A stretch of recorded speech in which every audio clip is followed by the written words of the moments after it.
आज हम सर्वनाम पढ़ेंगे। सर्वनाम एक कहानी के माध्यम से पढ़ेंगे। तो हम कहानी शुरू करते हैं।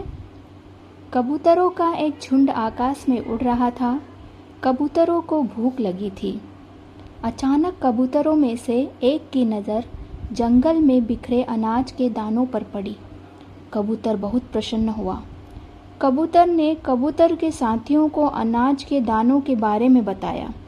कबूतर नीचे उतरकर दाने चुगने ही वाले थे कि कबूतरों के सरदार ने कबूतरों को टोका और कहा, अवश्य दाल में कुछ काला है।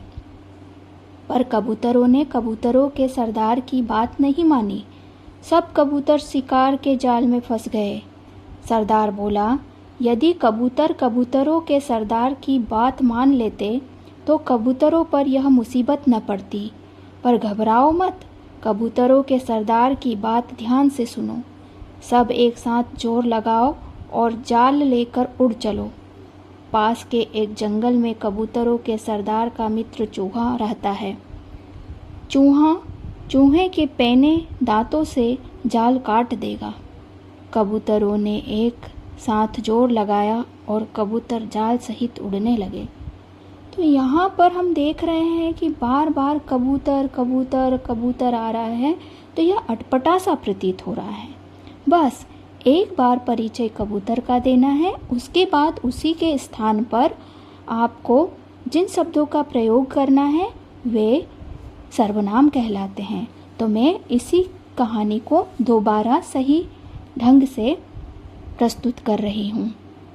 आपको यह देखना है कि कबूतरों और कबूतर के स्थान पर मैंने कौन कौन से शब्दों का प्रयोग किया है, और आप लिखते भी जाना ताकि आपको याद हो जाए। कबूतरों का एक झुंड आकाश में उड़ रहा था। उन्हें भूख लगी थी। तो मैंने दूसरी बार कबूतरों का प्रयोग ना करते हुए किसका प्रयोग किया है? उन्हें।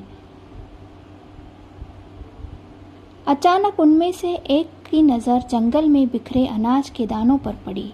वह बहुत प्रसन्न हुआ। उसने अपने साथियों को अनाज के दानों के बारे में बताया। वे नीचे उतरकर दाना चुगने ही वाले थे कि उनके सरदार ने उन्हें टोका और कहा, अवश्य दाल में कुछ काला है। पर उन्होंने अपने सरदार की बात नहीं मानी। वे सब शिकार के जाल में फंस गए। सरदार बोला, यदि तुम मेरी बात मान लेते तो तुम पर यह मुसीबत न पड़ती। पर घबराओ मत, मेरी बात ध्यान से सुनो। सब एक साथ जोर लगाओ और जाल लेकर उड़ चलो। पास के जंगल में मेरा मित्र चूहा रहता है। वह अपने पैने दांतों से जाल काट देगा। उन्होंने एक साथ जोर लगाया और वे जाल सहित उड़ने लगे। अब कबूतरों तथा कबूतरों के सरदार की जगह उन्हें, उनमें, उनसे, अपने, उनके, उन्होंने, वे, तुम जैसे शब्दों का प्रयोग किया है और हम उस अटपटेपन को यहाँ दूर कर रहे हैं। तो ये सभी शब्द सर्वनाम कहे जाएंगे। धन्यवाद।